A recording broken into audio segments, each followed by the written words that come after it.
AV, line them up. Hey, can y'all hear me at all?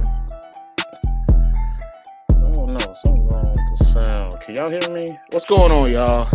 I don't know, it sounded weird. AV, line them up.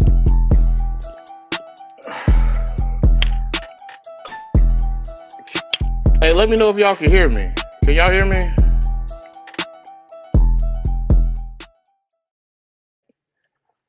I don't know what's going on. Okay, whatever's going the fuck on. What's going on, y'all? It's been a busy week. So thank y'all for showing up once again. We got an action-packed show tonight. Keno's ass is late as usual. But he bring his ass up in here eventually.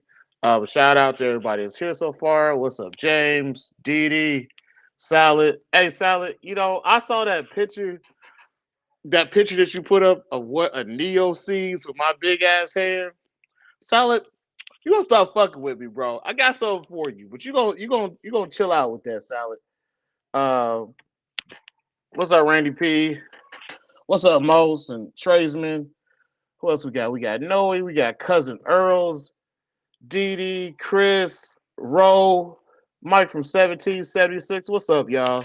I just want y'all to know, today's been hella busy. I don't have a deep dive for MVF today. I'm sorry, I don't have one. But we can talk about some other stuff, man. It seems like this has been a big week. A lot of people had some clutches. I never got around to saying congratulations to Kenny Rachichi for his last clutch. I meant to. If you see this, I want you to know I'm saying congratulations. It just kept slipping my mind. Congratulations on Lupe from Space City. I see you out there killing it, bro. I'm proud of you. Um, I know there's some other people in here. I'm not gonna say no names. I know y'all got some stuff coming, but all around, people that are associated with the CBR, man, I'm glad to see the good things that y'all got going on. If y'all had a chance earlier, I hope that y'all went and supported all the Texas guys on Trap Talk tonight. Those some good guys. Bill, Pat, Mark, and cousin Alum. Um, so I hope y'all got a chance to go see them. They always got something good to say. Um, we're still waiting for Keno, but he'll be here eventually. He got football practice for his son, and he got amongst other things he got going on. But that's pretty much it. I don't have anything new to tell y'all. I got more babies eating. Um, so that's about it. I got more babies eating.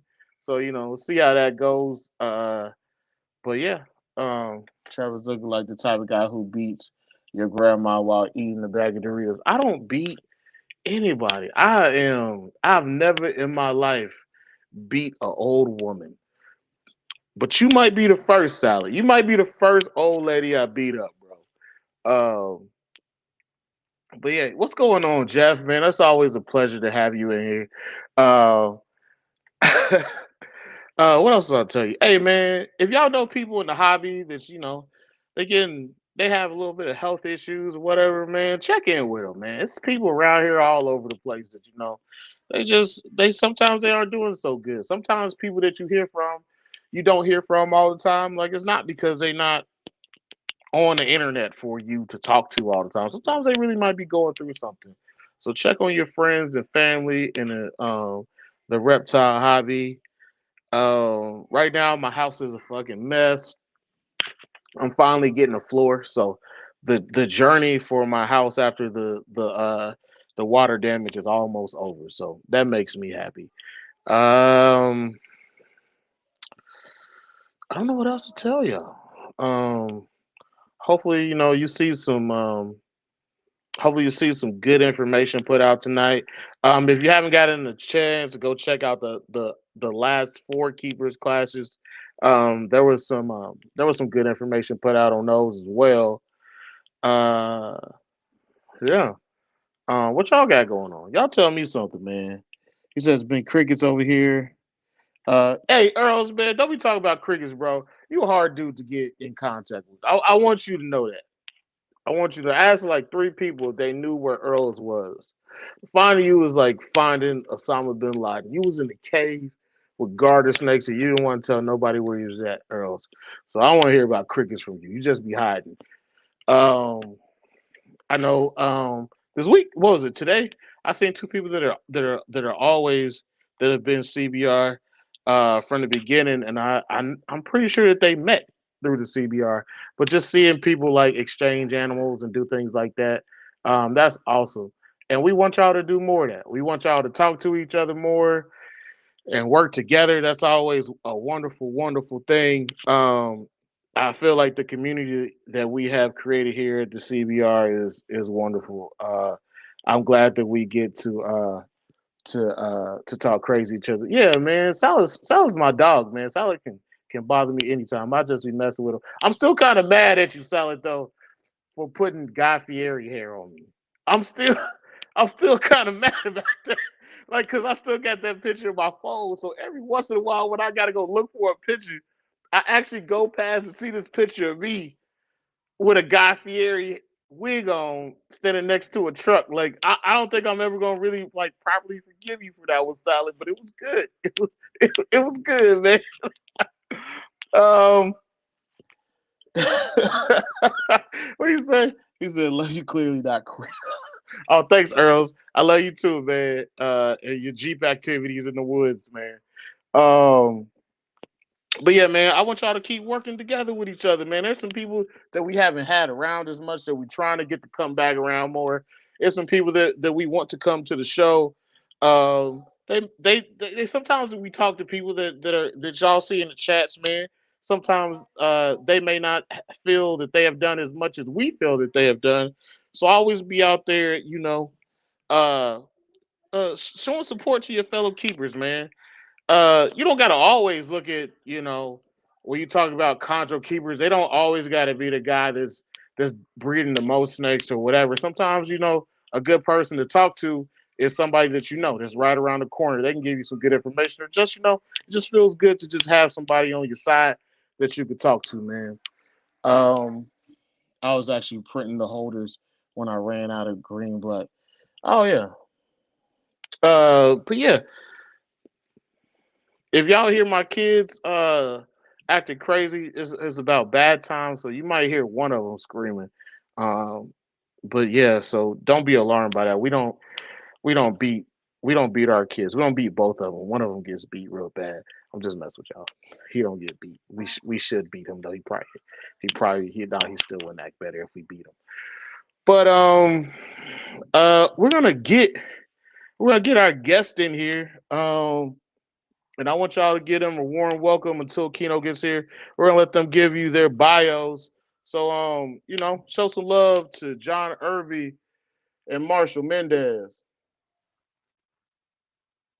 Hey, hey, What's going on, y'all? what's happening? Not much. We're glad to have y'all back once again. If you haven't seen these guys' episodes, their solo episodes, please go check them out. Plenty of good information from both these guys. But we are honored to have y'all back again. Thanks Yeah, for man, having it's us. good. Yeah, good to be here. People ask me all the time about you guys, and they think I actually know y'all. I'm just like, they're really good guys, but I don't know them as much as I like to. Um, but we are honored to have you guys back. So can we get a quick bio from both of you guys? Marshall, I'll let you go first. Sure, yeah. I've been keeping chondros since 1998. Kept all kinds of snakes ever since I was a little kid. Currently living in Birmingham, Alabama, and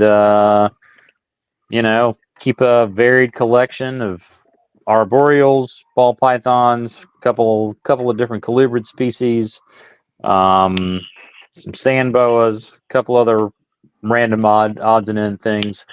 But yeah, man, lifelong herper, and married, 2 kids, living the dream, corporate America during the day. I'm glad that you. I got a question for you though. Did you just want to have 2 kids? Yes. Man, yeah. No more than 2 kids. I wanted to have 3. My wife told me get away from me. Oh. She said get away from me. No, I love my kids to death, but two is good for me. Yeah. Okay, John, can we get a bio from you? Yeah, man. My name's John Irby. I live in the Richmond, Virginia area. Similar to Marshall, been into reptiles my whole life, just fascinated from a really young age. I've kept green tree pythons pretty much mostly on since 2005. There was a year or 2 in there where I didn't have any. I have got a wall full of green tree pythons. That's my primary focus. And then I've got some Gila monsters that are pretty cool. I'm really enjoying them. And then I've got some basins, and I actually have a pair of Bolins. And that's my total collection. I have a rule that it has to eat mice or it can't be here. I've tried cricket eaters before. I think those things are cool. But I found that if it eats mice, then it pretty much functions. At least it can coexist nicely with a green tree python collection, and that's pretty much what I'm doing. My main focus. So, what's up, y'all? Thanks for having that's me. what I got going. What's up? What's up? Thanks for having me, guys. I've got 1 daughter. My wife's got 2. So we've got a blended family. We don't have all 3 in the house all at the same time. So I understand what Marshall's saying. Because when we have, 3 is a handful. But yeah, life's good. That's wonderful. Hey, welcome, Keno. Welcome to your show. I just want you to know I'm drinking coffee. I'm not gonna let you talk shit about me for falling asleep during the Rob episode. So I'm kind of correcting it. Listen, I know y'all saw me fall asleep. 2 of y'all told me. I know y'all saw it. It did happen. I'm not gonna lie to you. I'm not gonna tell you I got narcolepsy. I ain't gonna tell you nothing. I did fall asleep. Well, yeah, I'm getting old, man. Sleep in bed. But what's going on, Keto, man? Y'all, apologize, Marshall and John, for being late. I had turned into a travel football dad. So Oh, that's good. we are doing that. It is good.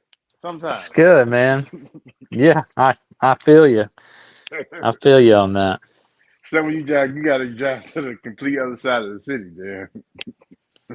Or the country. Get ready. I don't know how old your son is, but they already let me know that it's probably gonna be some plane tickets this fall. Yeah. Oh yeah, bro. Yeah, get ready for it. Yeah. I'm not ready. Yeah. I wasn't ready for this. You better start selling pit bull puppies in the Walmart parking lot. Fake Get Jordans. ready for it. Fake Jordans.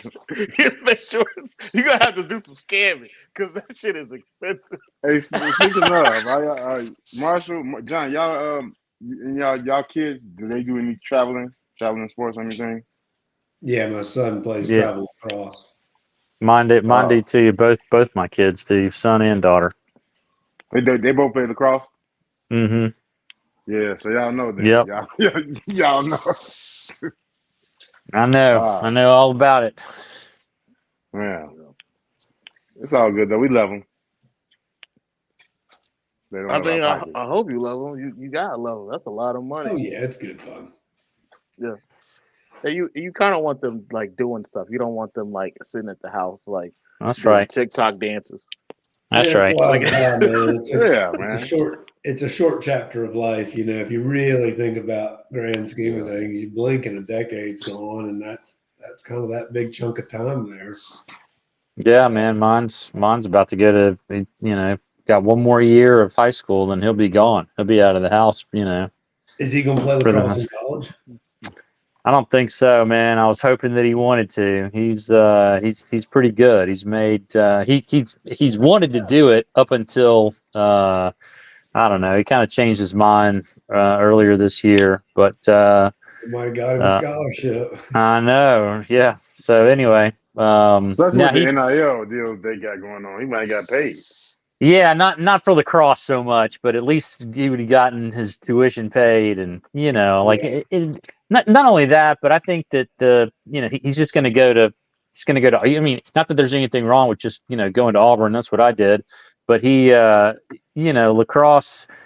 There's not many schools that in D1 that have that sport. Not a school team. There's plenty of club teams, but for him, he wants to go to a big school, and I'm sure party with his buddies, kind of like everybody wants to. But I think that the commitment and discipline that playing even for a small college team would Be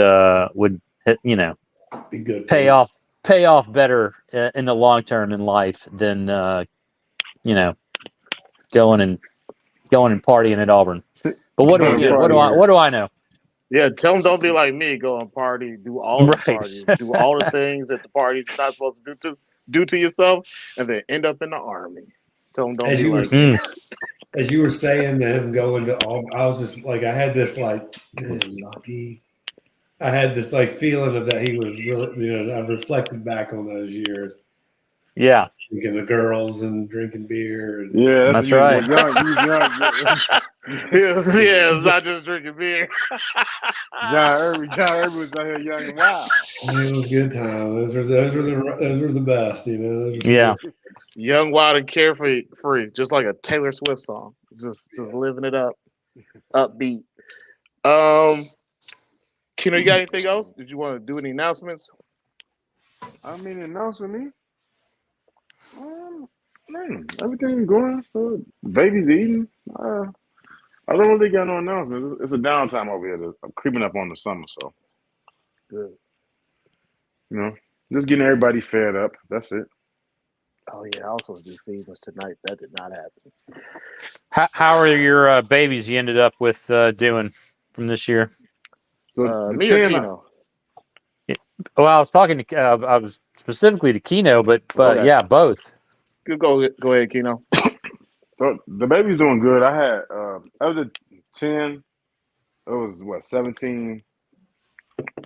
The 17. Yeah, I remember they hatched around the same time as mine, and you and I were kind of texting back and forth. Marshall, it was like I've never heard of like 7, 8 babies having tangled umbilical cords. Yeah, I had never heard that before. So, I've had a clutch. I wasn't listening very. Yeah, and I've had my blue mist to that Wamina I had. Her name was Sophie. Sophie, I remember. I've had 3 clutches with her, but her first clutch, she laid 18 eggs, and I only got about 9 babies because I found about half of them all tangled up, tied with the umbilical cord around them. And it was the first time I'd ever had that happen. And they would crawl out and stick their head out, and I didn't know what was, a baby. You think, oh, they're great. Alone in those moments. And then they would just become like listless, they would just flop over. Yeah. And then I would inspect and figure out what the hell had happened. And at that point, it was too late. But some of them would be pinched tight like an hourglass. Their little body would, and man, they can't take that trauma. If that gets yanked too tight, it's hard for them to get. It's like I've learned this about green tree python babies. There is a window right when he's coming out of the egg that he can't take any trauma at all. Like, if you were like to flick his head, he would like fall over and die. Any kind of shake up or the umbilical cord tugging on him. But 3 or 4 days later, you can beat him with a pinky. And, but man, there's a sensitive period in there where they just need to basically hatch out of those eggs on their own. You can't go in there and like scoop him out and like rescue him or anything. He just needs to get out. And then 2 or 3 days, a week later, you can go beat the shit out of him with pinkies. And for some reason, they're just actually the opposite of what people used to report is this whole tissue paper thing. It'd be making me mad. I'm in there jabbing at them, you know what I mean? And they're obviously not abusively, but they're pretty sturdy. But anyway, just interesting. But the umbilical cord thing, yes, half a clutch, lost half of them. Man, sucks. So like, I still got one of the 8. He's doing good. I gave him before he shed. I gave him like two mice legs. Oh, okay. I just wanted to get a couple meals in him. He was smaller than the other ones, like structurally, head wise. Oh, yeah. He just didn't get enough nutrients. So I was like, let me get something in him, just in case. And he shed out actually like a couple days ago for the first time. Took a long time to shed that first shed. Yeah, he took like 3 meals. He took like the first two were assisted, and then the last two were just unassisted.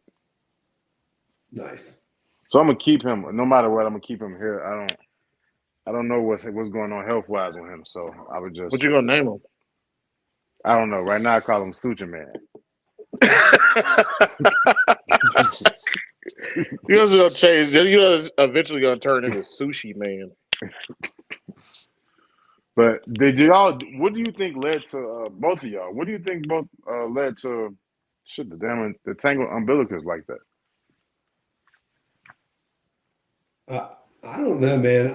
When this first happened, I thought I began to explore, right? I don't believe it to be true now, but at least the first thoughts that I had was I was in there like candling them a lot. And I was just, one of those, I don't touch anything now. I don't barely touch my snakes a whole lot, just things are different. Yeah. But I was candling them a lot and like taking pictures. And I just thought that it like the bright light and things like that would just kind of scramble them a little bit. Causing a jerk so around then I a little began bit. to try to not turn my incubator lights on and just to try to just let them orient themselves. I thought it was like an orientation thing that I basically made them do somersaults in their eggs and tangle up. But since then I've obviously turned the lights on I didn't lots even of think touches and not had any problems. So I don't know. I didn't even think about the incubator light. Do you keep your light on? Yeah, but I cut it off. I cut it off a few times. Damn, I didn't even think about that. Mine doesn't even have a light in there. Yeah, mine doesn't have a light. It's got a glass door though, so it's it gets the day night cycle that the room does. But You got the nature best. spirit. You got the nature spirit, right, Marshall? No, mine's a Habitat Systems. It's an Habitat old, Systems, right. yeah. They don't make it many. They're out of business, but I've had it for forever. But the best reasoning logic I've heard behind it was Ryan Young. His theory was that one thing I'd noticed is that a lot of the eggshells were pretty hard. They weren't like quite as leathery as I'd would have liked them to be. And I was a little worried about that. Like, the last day or two, I always touch them and just kind of see what's going on. But when I went, like after the first one pipped and I looked at some of the other ones, I was, I usually don't pip eggs until, maybe 2 or 3 days after the first one, if then. But I looked at some of these eggs and it looked to me like the baby had already slit the egg.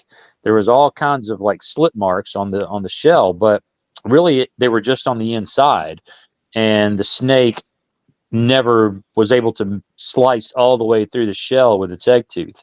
So, Ryan's theory was that they're kind of, they're in there and they're, trying to scratch away to get out, and that's how they get themselves tangled up. And I forget who it was. Somebody on Instagram in the last day or so, it might have been Socrates or I think it might have been Sock. Anyway, posted a picture of a baby it was a reel, and it was a video of an egg with a window, and the baby was trying to get out, and you could see it in there, like, just scratching away like crazy. And I was like, oh, that's the best. Who knows if that's exactly what caused it for all of them, but that's the best, most logical explanation I've heard. Okay. Those are. So then, What are you gonna say? What's up with your clutch? My clutch? Oh, Yeah. I got 11 to eat, so we're 11 in.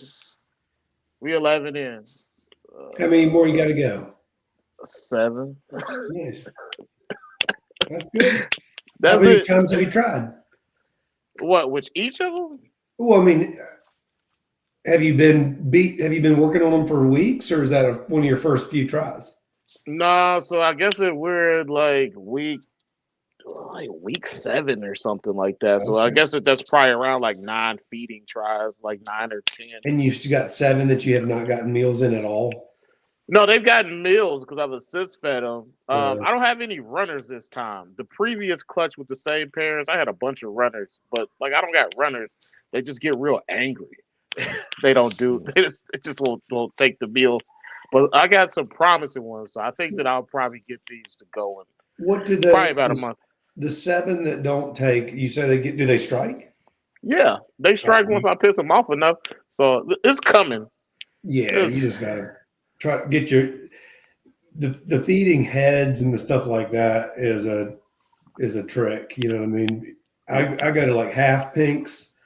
I'll try like a full pink, then I'll go to a half pink, then I'll go to a head or a piece of a tail or something, whatever I have access to at the time. Tried tails for the first time this year, and I've never tried it before because I didn't, there's really not much nutrients in them. But man, they just go down so easy. What? Yeah, a rat tail, tails? like a rat tail. Yeah, You talking don't have about to rat tails, right, Marshall? Yeah, you don't have to you don't have to fight with them at all. You just put it in, get it like how if you even like a half pink, sometimes you gotta really jam it in the back of their throat, and then you gotta like sometimes they'll fight you and want to spit it out, and you gotta work it down. Their tail, man, you just get it about halfway in there, and they can't get it out. It's weird, like they just swallow it. I mean, at least with this one, I've got it. I've used this exactly on one snake, so take that with a grain of salt. But it was way, way easier. The tail is way easy if you're going to manually be inserting it. Yeah. If I feed heads, that's off tongs. But if I'm going to take the snake off its perch and shove something in it, a tail, dude. Yeah. So easy. Yeah. I don't know where it's like. Where's this been all my life? Oh my gosh. Right. I think mouse legs. Mouse legs were easiest for me too, because it was like a little drumstick. You just boop. One thing I had with the rat tails is it seemed like when this was the last clutch, it seemed like some of them they could spit it out. Really? And I was just like, maybe I'm shoving it down the wrong way, and I shoved it down both ways.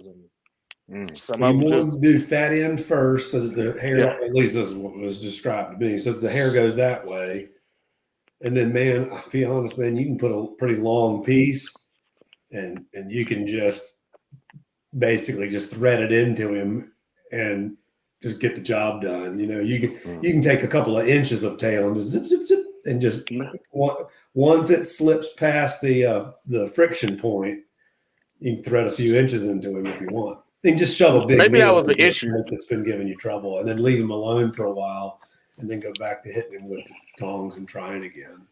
Maybe I wasn't using long enough pieces because I was only using like an inch. And that's what I would do too. I'm just saying that. Come on, Keto. I was peeling the curtain back a little bit. I can't help it. Ropes, you can go a little hard on them.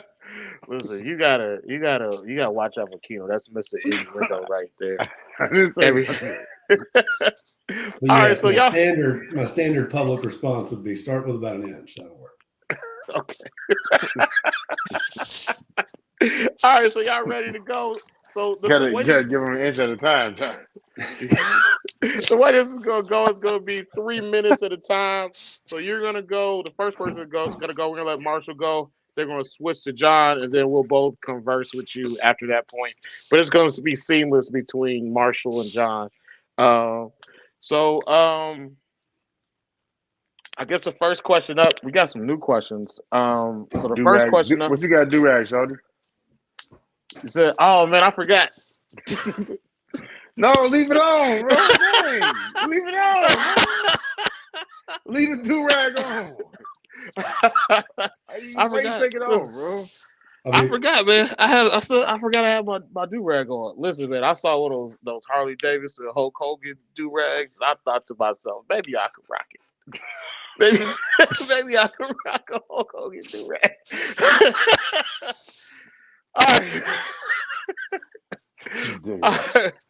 All right, so the first question is we're gonna talk about the ever-changing chondro husbandry and breeding practices. So chondro husbandry and breeding practices are extremely dynamic, especially right now with Yeah.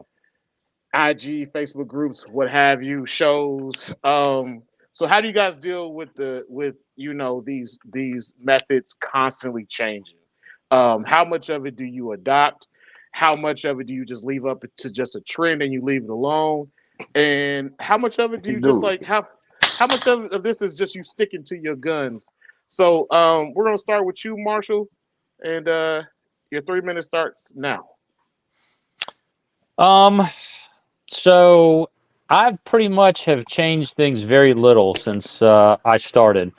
I've had success right away when I started breeding chondros. Like pretty much the first pair I ever put together.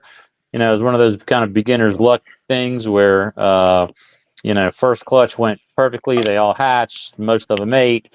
Um, and for the first many years, I had really good luck. So I didn't really find the need to change anything. I think the main kind of tricks for inducing snakes to breed is either temperature cycling or food cycling. I've always done the temperature cycling thing and have pretty much fed pretty consistently throughout the year. Like, it's consistently inconsistent. It's like, every 10 days, maybe sometimes it'll be, every 5 days.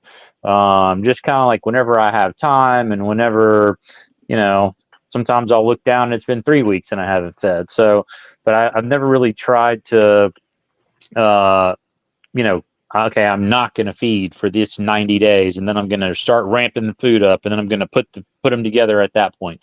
I've never tried that. It's always been temperature for me. That said, when I moved, before I moved to the house where we live now, which I've been here for a little over 3 years now, I was in my previous place for like 17 years and was in a, small basement that I had really good control of temperatures in. And the temperature cycling formula worked pretty well for me. New room in this place, and I don't have as good a control as I did in my previous room. It's got way more glass, a lot of windows, so more, it's a nicer place to be as far as when I'm down here working, but, Yeah, aesthetically. yeah. And just hanging out, like nobody wants to hang out in a room with, just wall to wall cages and no No, sunlight. I seen some of the views when you the view caught when the sun is setting. It's Yeah. nice looking Yeah. over your balcony. So, Yeah. so the trade-off for that is that I don't have as much control of over temperature. Okay. So the last couple of years, maybe it's just been bad luck. Maybe it's related. I don't know. But my numbers have been way down from in the past. And I don't know if it's, the animals moving here and having some kind of adjustment, even though it wasn't super long time. I mean, I'm sorry, super long distance. It was, basically same zip code as I was in before.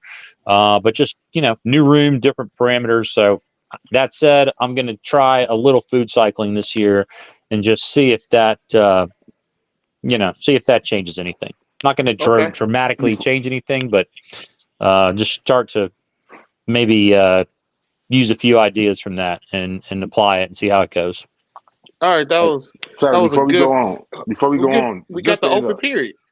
it's just to end up on that one. Did you notice the hard reproduction with all your animals?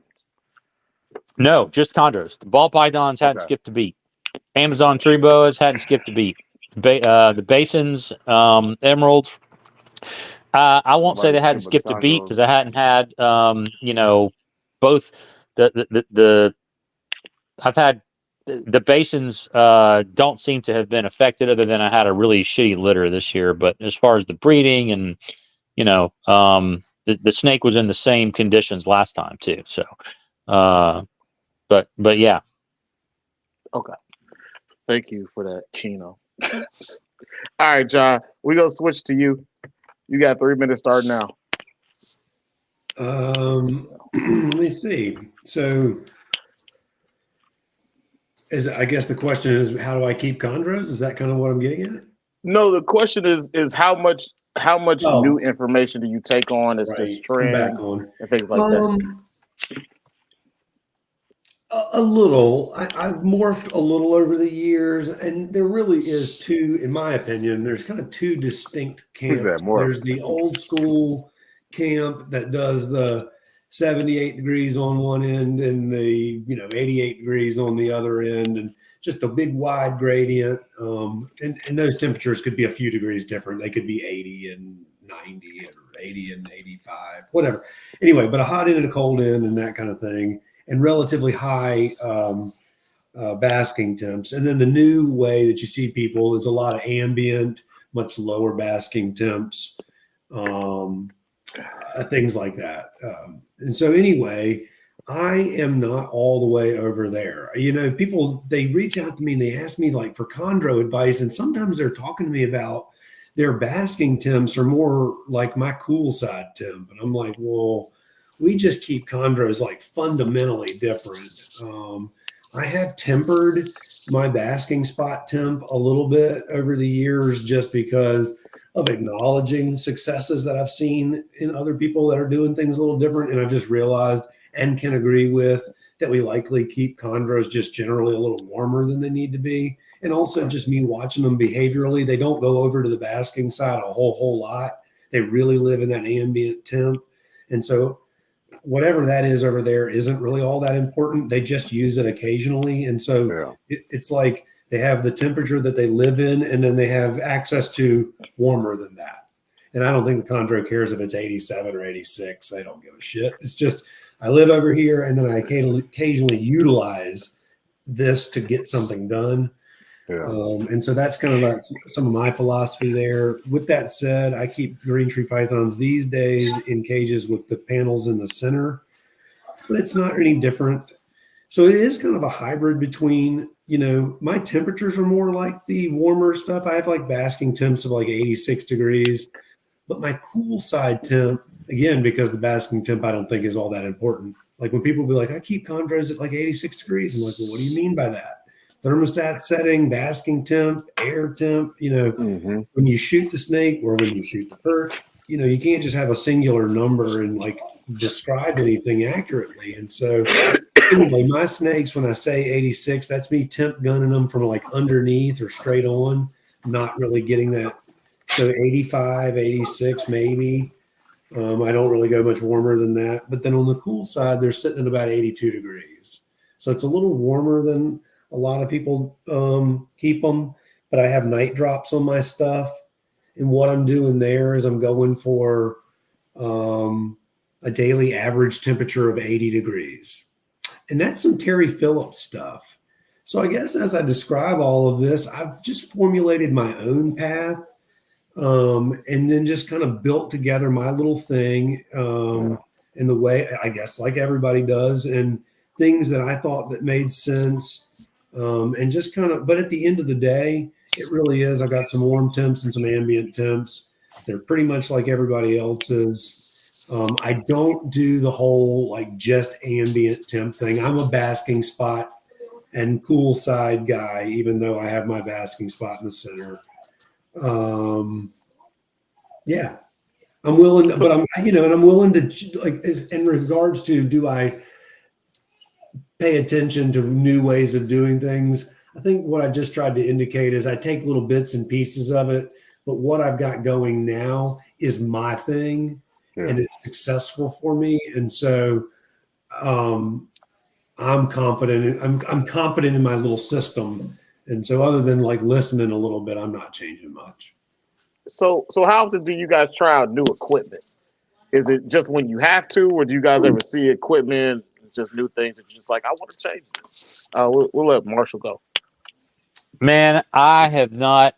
That's not true. As far as for chondros, it is true. I've got the same cages, some of them that I started with in 1998, Vision cages, Pro Products heat panels, and Habitat Systems racks, and that's pretty much what I keep all the chondros. And I do have one new Focus Cube Habitat rack that I really like. If I was going to buy everything new again, I really like their rack design. But other than that, man, like, other than I've added a new rack and I need a new thermostat, like on my incubator, I still have an old Helix basic system that's only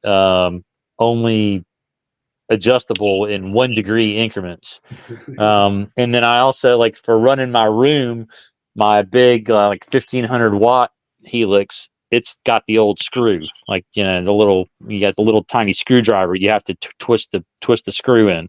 So, Y'all don't I'm even not. know about this. That is. Yeah. No, I never heard of that one. There's no more OG of a model. All right. Yeah. I mean, so When you I'm adjust not. the temperature with a screwdriver, you know what I'm That's saying? right. Yeah. So, and you need a timer for the night drop. It's really, it's come a long way. Like you look at, now you look at a Herpstat or whatever, and you can control, 8 different things in addition to the temperature with it, and bring your lights up and down, and sensor matching and ramp Control through up, and Wi-Fi. yeah, like all that shit. Yeah. Like, no, like I'm, for the most part, I buy shit, and unless it breaks, I don't replace it. Just because it's worked. It's worked for me so far. Yeah. Marshall's So Marshall's the old man that goes to the junkyard to buy parts, even though everybody's telling him to get a new car. Every day at pick and pull. I have a big toolbox in my like, like a steel toolbox with a bunch of drawers and shit in it, because I didn't have any storage in this room, and I've got one that I call the thermostat parts graveyard, and you open it up and it's got 2 or 3 old Helix probes, like, still in the wrapper, like night drop cords, just a whatever replacement probes for like the early Herpstats, just little bit of everything in it. Okay. Kiddo, you got anything before we go to a new subject? No, go ahead. Okay, so the next subject we're gonna go to is holdbacks and sales. So, how do you choose holdbacks, and what goes into choosing your holdbacks besides looks? How do you deal with the babies that end up like they are established, but they were struggle babies? And what does your process of look? What does your process look like? That you think how it looks for the perspective of the buyer when they're buying the snake from you. And we're gonna start with John. So, well, it just depends on what the clutch genetics are. If it's a blue line clutch, well, and we used to be able to DNA sex. That was awesome. Was able to do that a few times. It was like a Was nice, able, what, for like nice blue 3-year line run that clutch, they had, right? I was able to keep all the male babies, because that's where your really brightest blue ones are going to. Yeah. I mean, odds are, so I got to keep like a couple of really nice female babies, and I don't really care what they look like. I was just getting them for their female factor, and it just was cool. But or you could make strategic decisions like that were meaningful to you and your collection and whatever you needed to do. But for the most part, I pick out the weird ones if I'm going to only keep a couple. You get good at they have a look to them. The really top shelf babies within a clutch will have a different depth of color. Maybe they'll have different diamonds. They'll just, not these. I've said it before. These things, we're not just breeding them for abnormal adult coloration. At least if you're in the designer game. I'm sorry, I'm speaking like everyone is. But if you are breeding designer chondros, not only are we breeding them for different adult coloration, but the babies are supernatural as well. They're not normal looking. And so anyway, you're just looking for freak babies too. And freak babies a lot of times can turn into freak adults. But, then there are some clutches that are so precious to me that I just keep them all. And then I just select a killer yearling and just, it also how I select babies depends on how many babies I had that year. If I have a bunch, then I can shield my best ones, and I can sell others first. Right. But if I don't have very many and I want to do something really fun, then you might pry one out of my hands. Oh man, better get that 10K ready. Yeah, I want to go on a big fat. If I want to do something fun with the family, or I don't know. So what do you do with the babies that aren't doing too well?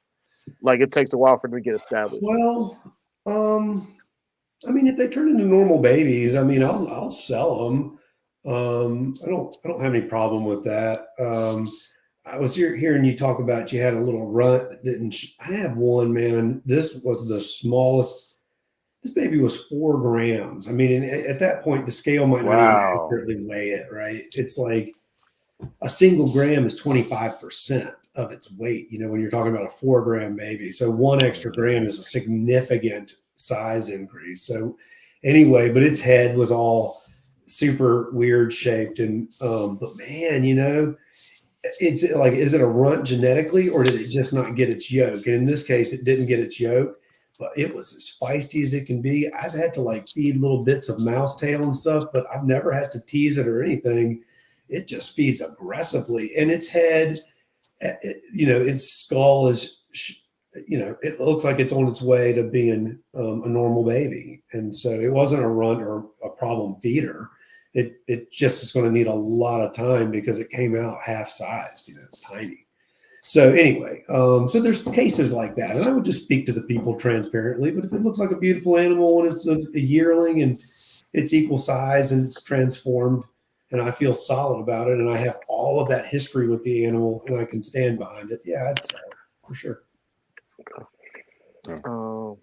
So Marshall, you're up. You're up now.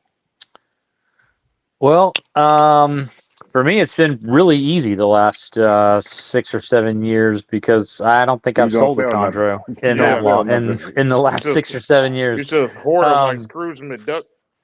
Well, like I said earlier, like I've just have had not great numbers. Small clutches, clutches of just overall for the years. I think the most I ever produced was maybe 4 clutches and like 55 babies or something like that. And the last 10 years for sure, the average has gone down to maybe like 10 a year. Oh shit. Oh, Man, shit. gotta do that every at least once. But There you go. See, yeah, now so the show started. that's right. That's right. So it's been easy because I just keep everything. But even prior to that, I had pretty much always, not always, but I'm going to say the last 10 or 15 years, I've just kept everything at least until it changes color. And then I sell them as yearlings. And at that point, I sell them as sexed and, maybe not fully color changed, but mostly color changed yearlings. They've changed enough where, I feel like I can pick the best ones that, for myself, and to keep and sell the rest of them. But that doesn't always pan out because there's been some where I've sold them when they were, 3/4 of the way changed. And I was like, okay, yeah, looking at these two side by side, I'm definitely keeping Chondro number 1. I'm going to sell Chondro number 2. Well, you look at them again in like a year or two and 2 looks way better than 1. So it's almost like until they're fully changed, you don't really know. And you don't really know as babies. And unless I had big numbers, like, so big that it was like I didn't have time to take care of them, I can't see changing from that. Like, unless I've just got more babies than I've got rack space or, whatever the case may be. I don't really see selling chondros until they're color changed. That could change next year. You get 3 or 4 females and they all go for you and you get big clutches, then maybe it'd be different. And you wouldn't, just practically be able to keep all of them. But I've always just, after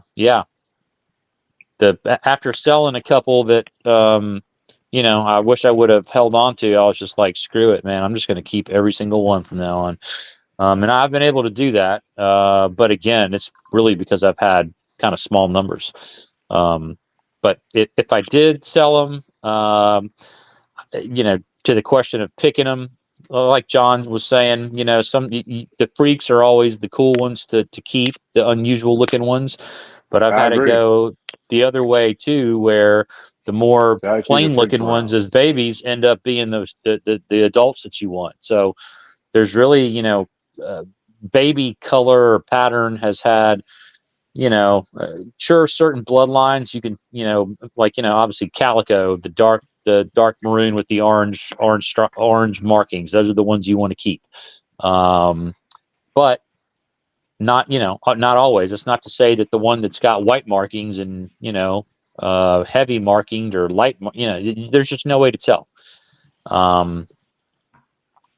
So yeah, my advice is keep them all till they change and then sell them. So, y'all got any Go ahead. regrets on baby sold? And if so, what's the most that you've offered to buy a baby back? Like, you know what? Hey, I need that back from you. For both Go of ahead, y'all. John. Oh, I've never offered to buy baby back. Okay. But I've definitely regretted a few. And I've had some last pick babies. And I kind of like it for that person too. I love it when, you got like a baby or something that hasn't sold and other people have kind of drug their feet on it and someone picks it up and it turns out nice for that person. I like that. But of course I've not sold any like super freaks. I've been, the pairings that even have that potential I'm holding tight on. But I have sold some snakes that turned out bluer than the ones I kept for myself for like kind of mid-range blue line pairings, and like someone else got the nice one, that one I would have probably rather had. But that's okay too. Right. Make a bunch, just make a bunch and then it's all good. But anyway, That's no, right. I don't like to let that happen, but it has happened a couple times. Yeah. Marshall, you nothing? Even a few you sold. I've never offered to buy anything back. I mean, I'm honestly like with, ever since like I don't know, I'd be really scared of buying a bunch of new snakes right now. Well, that's just why I because wouldn't want one back. Yeah, I'm exactly. Like you it's don't all know. good, dude. Yeah. It's yours now. It's just not worth the risk of taking it back in. But I mean, like I can't imagine like how, if you're just starting a collection, like that's you gotta buy snakes from somewhere, to get them. But I'm super.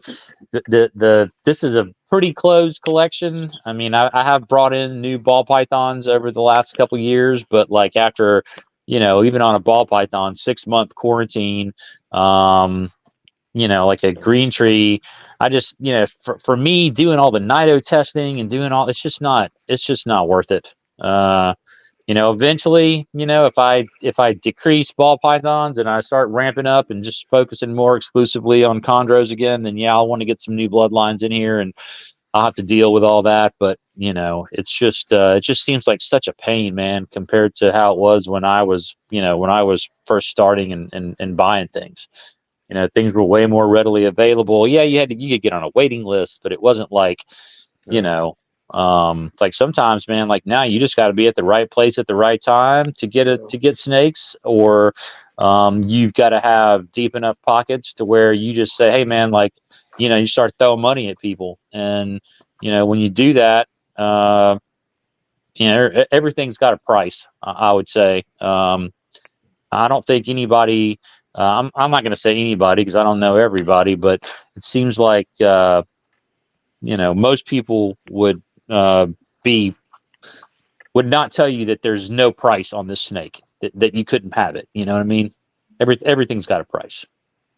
So I got a question more so for John. How do you choose? Well, Marshall too. How do you choose who you actually sell these snakes to? Because your snakes are really sought after. Like, how do you choose who to sell to and like which ones you're willing to sell them? I was listening to Marshall and he was like talking about, he was kind of framing that from a buyer's perspective. And some of it is right place at right time. You know what I mean? I get a lot of messages. People want to be on a list, and I've had to take up a rule of I don't keep a list, right? Yeah. And I don't get anything out of a list. And I'm really transparent about that. I used to think it was like cool to try to keep up with and get the right person or the person that inquired the animal. But so often when you go down a list, no, I don't want it. No, I don't want it. No, something happened. My mom died. I lost my cat, whatever, that's just a million things. and all I've done is waste my time. And all I'm looking for is a buyer, right? I have a snake. I want a buyer. They're all the same to me unless I have a personal relationship to them. And everybody wants to like me to remember, like, hey, hit me up if something comes available. And I'm like, I just have to be transparent. I'm like, I just won't be able to do that. And so what I do is I just post the thing or make it available. And then, yes, once people reach out to me, I will look and see. I'll scroll a little bit and see if they've had sustained interest. If they've, I don't want people to get shut out. And if I see that they've inquired before and they've been interested in maintaining some interest in my stuff, I try to help them out. And if someone else got shut out, yes, then my memory kicks in, and I actually have a heart, right? And if they've tried a couple of times in a row and they're burned about it, and they again show interest, then I start to try to engineer it a little bit, right? So I'm not saying I don't steer it a little bit, but I don't. It's a weird system, right? I don't have an actual official system. People just reach out, and if I see them showing interest a few times in a row, I try to not have them burned, over and over and over again, and I just try to make sure they get an animal eventually. Okay. Kenny, got anything else before we switch topics? It's crazy, man. No, that's fair. Money and their taxes and all that. Man, snake demand went through the roof. You know what I mean? So when you have COVID money too. 8 or 10 of these really precious snakes, man, that there just aren't very many of them from a supply and demand perspective. It's kind of crazy. It can be kind of crazy. I mean, you can sell 6 or 8 high-end green tree python babies really quickly. And but then, like you said, though, when you go to people and like the people that was like, "Hey, man, don't forget about me," and then you go to them and it's like, I'm not doing that anymore. Something going on, or you got another pair going on over there. I'll wait. And it's all right. And I'm not going to block anyone. I think that's wrong. But there's no doubt I like to see these animals go to people that I think have got a good head on their shoulders, right? Yeah. Sure. I'm not trying to keep it a cool kids club, but I do want them to go to competent human beings so that they'll thrive. Right. I like to see my shit thriving out there. Yeah, you don't want to see it die ultimately. No. Yeah. I mean, that and also, if it's down to somebody that's got a lot, if it's a super nice animal and you're talking about taking, several grand from somebody, like, I want it to go to the most competent person and also the person that's going to, that's least likely to have problems and be calling me, hey, my chondro won't eat, or I'm sorry if that sounds sounds dickish, but that's, like I got things to do, man. Like I can't just sit around and take calls and Instagram messages all day. Like it's like the waiting list. I don't get anything. That's right. I just want a buyer. I want the snake to go in one direction. I want the money to flow in one direction. I want them to be happy. That part is genuine. But sure. I need them to go. I like the way he thinks. The product goes one way, the money goes the other way. It's like a trap house. Yeah, I'm just kidding. That's my running joke with my buds. I'll be like, money only flows one direction here at Mid-Atlantic Arboreals, all right? well, Blade money goes 2 ways. It first goes in the bag, then it goes in his pocket. I wish that was true. I have a bad habit of buying. I make a little money and then I buy some fucking snake. Money definitely flows both ways here at my place. All right, so expensive habits. The next topic we're gonna go to is genetics, and you two are really big on this. And I need to know. This is what I was talking to you earlier about, Marsha, about the albinos, and I know you have really long-standing projects with the Blue Line and Calico. So this is the question: is how do you envision the snakes that you want to produce? How do you look at the animals in your collection, and how do you choose those animals to meet that dream of whatever snake you want to produce? And how many generations are you looking at this project, like, to get your desired result? And how do you decide what not to breed for risk associated with whatever that may lead to you not achieving this? We'll start with you first, Marshall. One of the cool things that I like about chondros is that I don't know if, I mean, I think about all of the designers that have come in the past, like think of all Greg Maxwell's snakes, all the eye candy that kind of got me, when I was first getting into chondros, like, man, Yeah. holy shit, look at that snake. That's unbelievable. Like, I didn't even know a snake was possible to look like that. And, it's like, you think about them and you can do like a comparison to, it's like a ball python and that deal. It's always trying to add something new to an existing morph, or, you're trying to come up with a morph that's like, whatever, there's 100 and something different morphs and there's millions of combinations. So you're adding something, there's like there's math to it, to figure out how long it should take you to get somewhere, or if I want to add this, it's going to take that. But with chondros, what I like is that, I don't know that we're necessarily improving what has come before us. Wow. So You're gonna in start other some words, fights with that.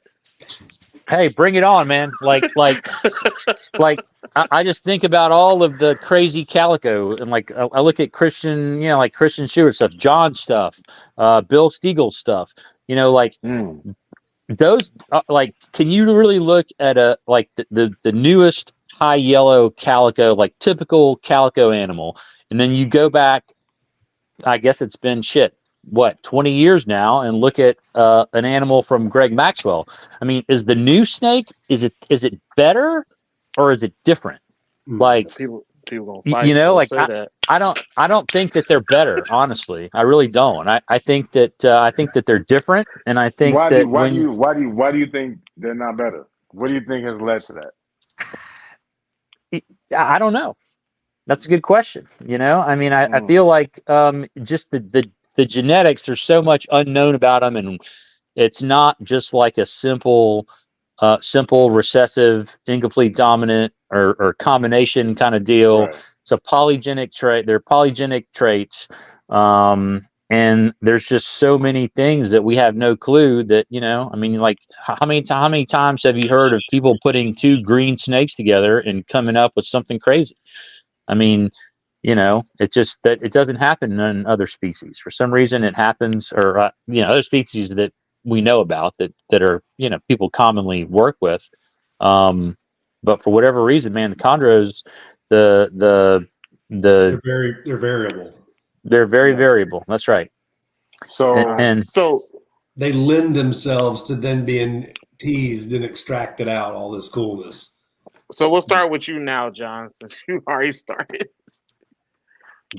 Go ahead. Chondros are a lot of fun, man. We want to hear your perspective on this. So what was the exact question, though?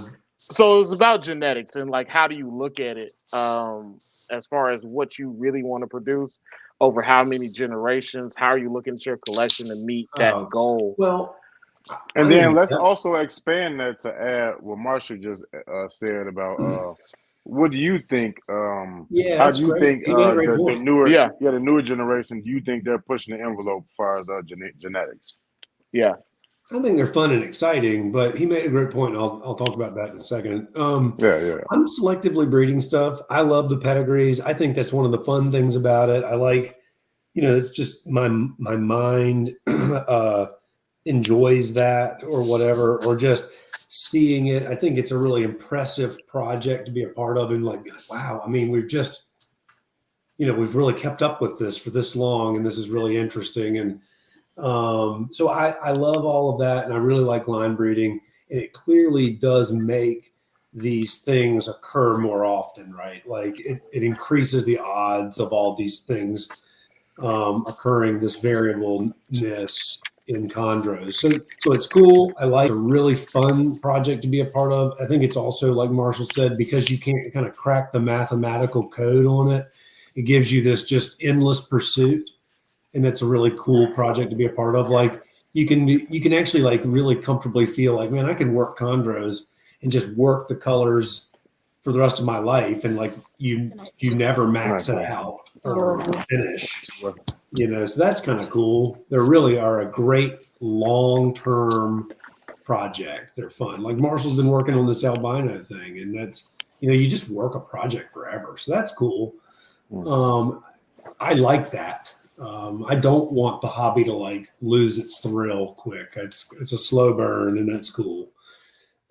As far as what Marshall was saying, like I've got this snake Warzone here, for example, and he is a freak. He is really, really, really extreme, but he's probably kind of just a modern day like replica of a Mr. Black. He's just on that level. So right now, because there just aren't 2 or 3 of them out there on the planet existing, he's shining like a superstar right now. Yeah. But there's been 3 or 4 or 5 or 10 of these like that 90% painted on way black snakes. Or these high yellows. And you look at these ones that like Christians produced off of velvet recently, and you can't help but be like, man, everyone will go, they just remind me so much of the Rain-X Daydream clutch. Yeah. And they really are. They're just that thing that Calico does so well at, which is that freak high yellow from red neonate thing. And they go through that really long color change, lots of orange, and it's super beautiful. And they're like beautiful for like 5 years straight, and they take forever, to do their color change. They're all, so no, I just think you just get to, and that's kind of what I was saying earlier about it never ending. We're just taking laps back through it again, kind of, and there will be endless configurations, but the better versus different, I agree with. I don't know if they're better. I mean, dude, think about Daydream and look at Chuck Vogel. What's up, Chuck? How you doing? Snow Cone and just Darth Sidious, and there's been some really, really extreme snakes over the years. Brian Fisher. So I got a question for you about all around. I got one too. No, you want to go first, and I'll go. No, you go ahead. Okay, so I got a question about all around genetics. So, how often do you think, genetic wise, with certain pairings, do you think you could get your desired result? Besides the genetics from different pairs, and like, what's the probability? Like, whose genes? What's the question again? Like, when you're looking at a pairing, like whose This is genes gonna be a complicated answer. Are you going to have a higher?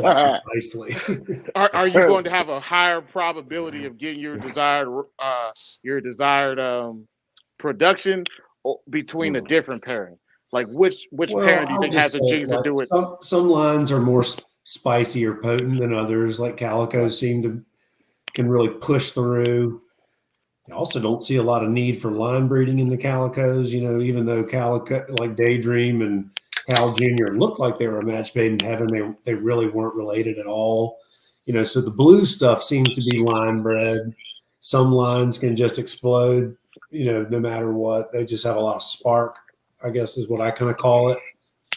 So it really depends on the lines. Some lines are, and then there's just obviously, man, if you pay attention, there's just some pairings that you can, Calicos bred to Beox produce pretty reliable results, things like that. There are some patterns. It's kind of chaos, and there's nothing is 100% assured, but there are some previously done things that you can swing at as well and do and get good results. I wanted to touch on Marshall brought it up earlier about how because we talking about these freak designers and stuff, and Marshall brought it up how you can well, not still, I don't know if it's still true, but back in the day there was a lot of these animals was coming from 2 green snakes. Like SH05188 came from 2 green snakes. But one of those animals had PNG in it. So I guess my question would be, Marshall, and to you, John, can the lack of animals that are striking coming from 2 green snakes, could that be related to PNG closing? Because a lot of those animals that were green, if you go back far enough in those lineages, a lot of those animals did have a PNG early on in them. Yeah. Yeah, I mean, I don't know if I can say enough, if I, have seen enough to be able to answer that. But yes, P&G did go back, and it does seem like there were, although every year you'll see one or two people on on the forum or Instagram that um, will produce some banging looking snake from line, just some average looking lines or things that maybe are captive bred, but 3 or 4 generations was the last like super call a super snake, like whatever the top 5% snake. Yeah. So yeah, I don't know if you can really say. I mean, you think about it, like you mentioned 05 188. The original lemon tree line came from 2 green snakes, and those were Correct. like some of the yellowest snakes, yellowest chondros ever. Yep. So it seems like it does still happen, but I don't know if you could say that it's related to PNG line or not. I was But mentioning yeah, that. I mentioned that to Rob too because a lot of his animals that he kept, he was mentioning how they were mostly green, both parents, and he would keep that basically the ingredients to the meal because okay, I can do that again. But we wasn't sure if his animals were PNG or not. I just know that they were wild caught and from Cincinnati zoo stock basically. yeah, his stuff. I always remember his stuff being really, really big, producing big numbers. And yeah, he had, I think, a baby doll line was one that he used to Yeah, call it, and it would. I don't remember exactly what the animals look like, but it would produce cool looking stuff from um, animals that were basically green that you wouldn't have expected it from. yeah. Um, but It who seemed knows like that why? that that golden day, that golden age may be over. Of them like them super animals with the genetics able to Oh, spit it'll stuff out. happen. Like the big ones, two really nice ones I was just thinking about was one was Sandro de Pinto, found that or nailed that animal that he called Insanity. Yeah, Yeah, That was the back in the day. Wamena, That animal yeah, the looked Wamena cross to a macaco-like. It Biot. was legit. Yeah, And then Pedro's snake mosaic. yes, yeah. Yeah, now see you nail something like that, you could build a bloodline around that, and that would be really cool. Now, unfortunately, for that to happen to me, I don't have any, so I don't have a bunch of green snakes. I'm not breeding a bunch of green mutts that I have no background no, on. But that's what yeah, it takes. And then okay, some like that Sedgwick County Zoo line that Brandon Osborne discovered way back in the day. yeah, And I Yeah, think that a fizzled lot of out. a lot of But my stuff goes back to that. I mean, if you had snakes from Eugene or Trooper from back in the day, all those pedigrees went back to Sedgwick County Zoo, Hal Zulick Blue, uh, PNG, Fossey with Southeast Reptile Exchange. Like there's several snakes that all the early captive bred stuff could be traced back to. yeah. Kino, you got anything else before we move on? history. Nah, man, we cooking with fish grease. All right, we'll go to the next one. Hey, man, if y'all see me touching my mustache a lot, I've not been doing cocaine. My mustache hair is too long. Uh, so the next question is feeding because John, you talked about this earlier with Uh, mice. I cannot confirm or nor deny that. So, as What are the you co-host, what what are you consistently feeding, and why? What aren't you feeding for various reasons? And what are things that you're noticing about your collection when you are mostly feeding a certain thing or another? And also the frequency of your feedings. Like, what do you notice? And who went first last time? Marshall? Yeah, I think I did. All right, so we'll start with you, John. I feed my adults rats. I feed them also mice. I buy them sometimes based on on things that are on sale, things like that. I mean, I operate in that way a little bit, but I'm not afraid of rats, I guess is the main takeaway from that. And I'm also not afraid to jump back and forth. They don't mind. Snakes, I don't see really any difference. I do like to feed my animals larger meals than most. Like I feed a lot of small rats to my females. Sometimes, they'll come in small. These days, what people sell as a small rat is really a weaned rat. If y'all are out there listening, I'm disappointed. The weaned rats your small rats are really weaned rats. Speak on it. He said your shit little though. He Especially said your the shit last- little though. And, Especially the last y'all 2 years. The Y'all last can 2 like years change has the been bad. numbers on the website, but it's not the way it used to be. It's not even one company either. It's like all of them. They seem Yeah, man. yeah, John, Yeah. get at him because it's a problem. Get at him. Well, unfortunately, it's not consistent either. A vendor will give you like small rats time and time again that look like weaned rats, and so you'll be like, "That's fine, okay, cool, that's what we're going with now." And you'll order them, and then You get the one time they'll mediums send the you next these time. things that look like a fucking possum, and you're like, Yes. "Damn, For dude, come real. on, just stick with something." But anyway, so I feed rats, and I feed rather large meals, and I feed infrequently. Some of it is based around, I kind of think that that's how they feed in the wild, right? Or they just opportunistically will get these big meals. I also think these things do well with Road cleaning inflation. out every once in a while. So just feed them a nice big meal, let them digest that and spend some time empty. And then also, I just don't have to feed them as often. And it kind of hit me. So, man, my goal was to get this thing to monthly meals. I thought that would be kind of cool if you could get them humming on a schedule where you fed once a month. But that's tough on some age groups. They just need a little more. They process the food so quickly. But you can feed, you can feed a medium rat to an adult female chondro and just not mess with her for a month. And that's not going to kill your snake. You know what I mean?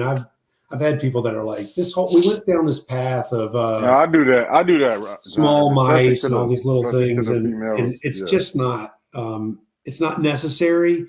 It was a way of prevent, like people were having all these tail hanging and stuff. Just use your eyes, man. If the snake Yeah. looks like it's probably doesn't need a meal right now and it's backed up, back off. Let the snake get its body cleaned out. You know what I mean? They're kind of sedentary, so I just feed by eye. So that does mean sometimes I feed if they defecate nicely and I know that they're all empty. Maybe it'll jump on the schedule at 3 weeks, but it could be 3 to 5 weeks, something like that for my adults. And I just don't let them. I just let them defecate if they look like they need to defecate, and I skip meals if I need to, based by eye. Marshall, you're up next because I know you're breeding your own. Yeah, I do breed my own rats and mice. So I'm like John. I don't have a strict rule. I'll switch back and forth. If they're both the same weight animals, I would say a mouse is probably better Chris. because they're probably less their skeletal system's more developed, maybe leaner. And I have that's just from me looking at them. Like you have a rat versus a mouse. A rat is like a softer, a softer animal. So I don't know if there's any nutritional testing that anybody's done. I'm sure there has. I can't tell it to you, but so yeah, it just kind of depends on what I have at the moment. And then I'm like John, I'll just watch the snakes. Although I have some females that, like if I see that a female needs to defecate, and I'll try to soak her or maybe take her outside and put her on the ground and spray her with the water hose to try to get that going.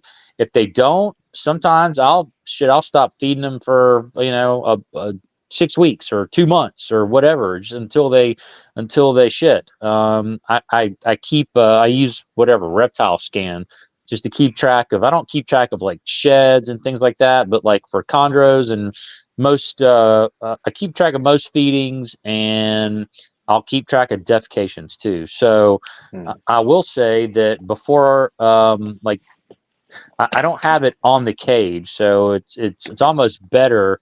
Like with my basins, for some reason, I keep it in the software, but I also have a post-it note that I keep on every tub, and I write, when I feed them, when they shit. That way, without having to pull my phone out, I can just look at it and see kind of what's going on. But I don't do that with the chondros. And there was a female that I had that I think she had like 8 or 9 small rats without having a bowel movement over the course of like maybe 6 months or something. And then, man, she took a dump that was like, the size of a medium-sized dog. Did you scoop it or did you pick it up with your hands? No, it's on paper, so I just rolled it all up. But she didn't prolapse? Nah, she didn't prolapse. But that same snake, like, she doesn't go as often as other ones. So now that I'm tracking it, I try to do. She's a lady, Marshall. Yeah, I know. They hold it for a couple of days, especially when they're in a new place. No more than 3 feedings without them pooping. So I'll go 3, and then I'll either soak them or spray them, or try to elicit some kind of bowel movement. And if they still don't do it, then they just don't get fed again until they do it, whether that's a month or 6 months or however long. So we're gonna go into open discussion parts, and I know that Keno likes talking about feeding. So Keno, I'll let you take over. And you like talking about poop too. So this guy right here. That's good. I was going to say that, like Marshall, though, I agree.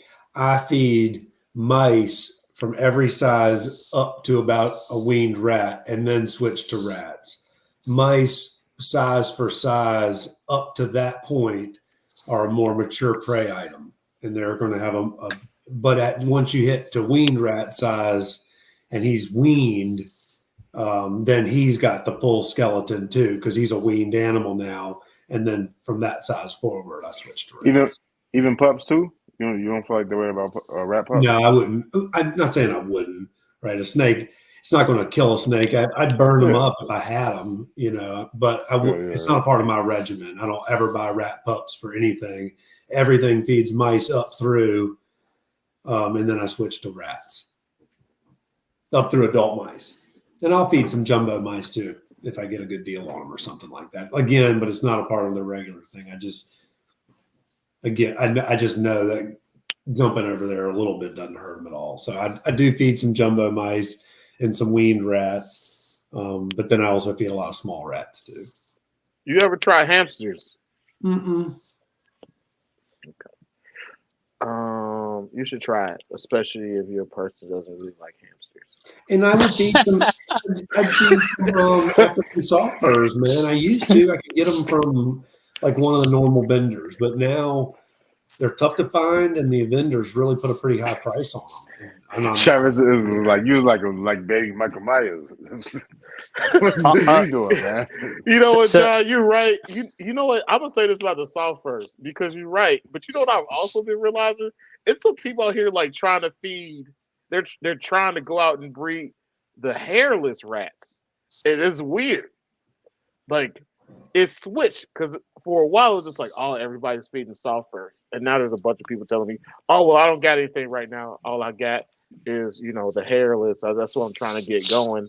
And I don't know if this is like a nationwide thing or just a San Antonio thing. Some people like to eat it raw. Rats. It's got to eat mice and rats, or it can't live here. Yeah. I was like, man, some people like to eat it hairless, man. Some people like it bald, man. You nasty boy. Talking about rats, Travis. Yeah, sure you are. Also, you guys ever try like chicks in a pinch? What's up, Pat? I've never fed chicks. I mean, I have some in my freezer that I keep just for, pulling feathers off of every now and then. It's for scenting. But I think I have the same bag of frozen chicks in my freezer that I've had for like 10 years or something. Just like I said, I only just pull the feathers off of them. I've never really tried feeding anything that can take a rodent. I've never tried feeding it a bird, a chick, or quail, or have tried, like, you get these fresh hatched like day-old quails that are, comparable to the size of a rat pink, maybe a little bit bigger, like a small emerald, or a baby emerald could take them no problem. And I haven't had success with it personally, but I've got some because it was recommended to me by somebody that they had success getting tough emeralds to eat with quail. So, but for me, once they switch over, I don't think I would ever go back to quail. Some people do seem to offer it as a varied thing, for certain species, but particularly for lizards, I think, and maybe some carpet pythons will eat it, but for green trees, I'm sure they would eat it, but I've just never done it personally. Okay. Keno, you got anything else before we move on? Oh, go ahead. We can move on.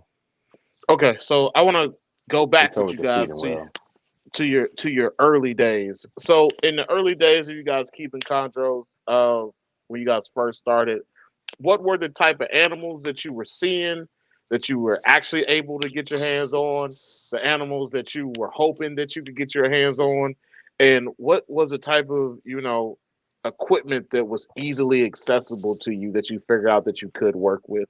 And we'll start with Marshall first. It was way easier when I started.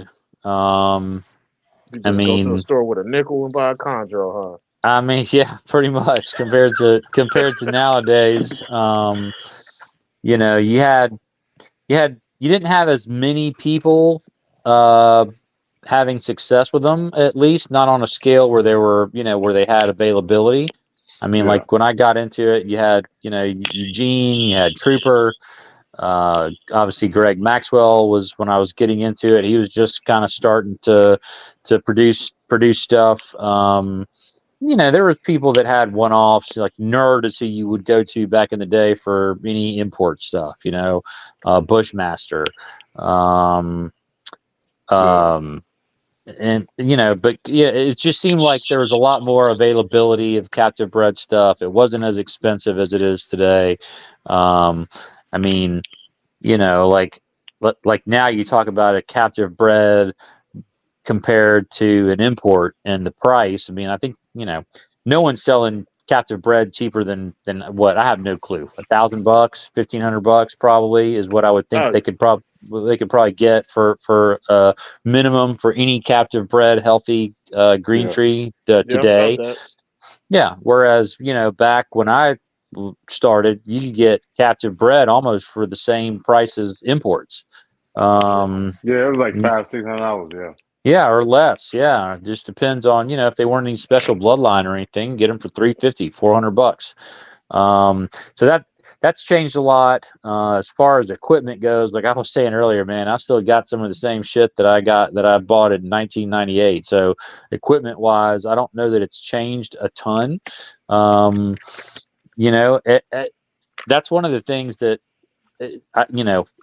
looking back to 20, 25 years ago, are the cages that much different? I don't know. I don't think so. I mean, there was 25 years ago, PVC was just maybe starting to come on. You did see a lot more like melamine and wood cages that were, super heavy and, didn't really hold up to moisture that well. But I started with plastic cages from the very beginning. And like I said, I've got some vision cages in here that, like, I don't even know which is the first one I've had, but there's 2 or 3 in here that are from 1998, and they look exactly like the ones that, are, it looks like one you could buy today. Other than now they're whatever they cost. They're $850 a cage instead of $225 when I was buying them. So still using heat panels, I've used those from the very beginning. I will say Focus Cube seems to have come up with some, kind of innovative design especially for racks, as far as getting ventilation in the racks. Yeah. Like you don't have to use a soldering iron to make a bunch of holes in your tubs. They've got the ventilation thing figured out, and that's kind of one thing that I've kind of gravitated towards here lately is super high airflow and airflow enough to where you can keep the bottom of the cage wet at all times and the glass never fogs up. So, a lot of people, the rule had always been spray the bottom of the cage and don't spray again until it dries out. Well, if 24 I hours, do, yeah, if I do that, or only spray enough to where it lasts for 24 hours and then dries up. I mean, if I did that now, I'd have a bunch of snakes with stuck sheds. So I never let the bottom of the cage dry out. Now the animal's never wet. The glass is never foggy because I've got, Yeah. I think in this room I've got like 6 fans blowing air in every single direction. So what I've come to later, as now, my strategy is go with so much airflow that you have to, work to keep the humidity up instead of the opposite, where you have to kind of temper how much humidity, how much water you put in there because you don't have enough ventilation. The more ventilation you have, the better. And if you have to just keep the bottom of the cage wet constantly, then, it's not going to hurt anything. Everything. You just don't want stagnant air. You don't want wet, stagnant air.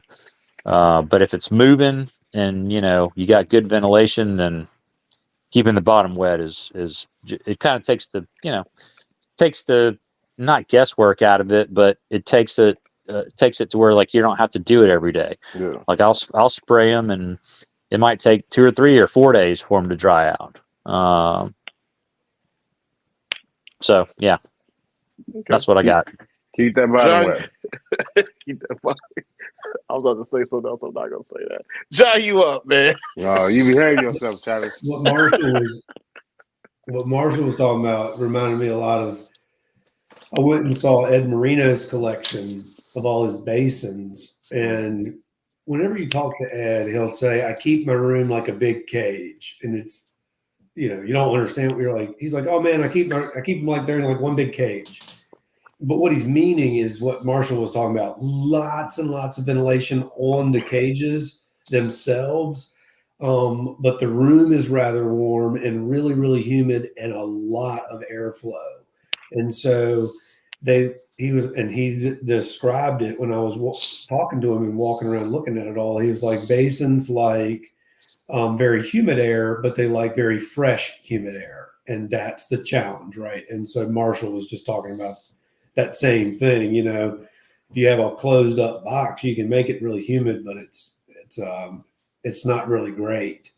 And I think these basins, at least in my opinion, I think they exhibit this. They open their mouth a lot, and that can't be what they do in the wild. There's nobody that, I don't know. I'm not seeing any basins in the wild, but I would love to know if wild basins do anything like that. I would think that Just yawn. You talking about just yawn all day? Huh? No, just breathe like open, the open They mouth. just, Okay. and you'll. I work This with a would lot of equal kids that got that this problem. This would equal a respiratory infection Mouth in a breathing. chondro. It Yeah. freaked me out when I first started keeping them, but I've learned that it's not. And a perfectly healthy animal does this in captivity, but I would have to believe that that is not normal, that no animal is going to live its life with its mouth open, right? That's just an invitation for getting like stuff in your mouth. An animal is going to, at rest, have its mouth closed. Yeah. And so I would believe they would do that in the wild. I'll be right back. I gotta go get. And so something anyway, else. I just think that we haven't. I think that that's a really interesting part of captive husbandry for that species that is yet to be cracked. You know what I mean? It just gives you a little bit. That's just something to work on. I personally think there's an opportunity there with basins. They should be able to live in captivity. So it's a fresh air thing. I think that's what I would chase out. So I just thought that was really interesting that Marshall was bringing up that same thing. Yeah, I use the same heat panels. I'm a strong believer in Pro products. They've just got solid stuff. I use I use boa cages these days. I really like them a lot. They've got some features that I really like. I like that front drop down window and some things like that.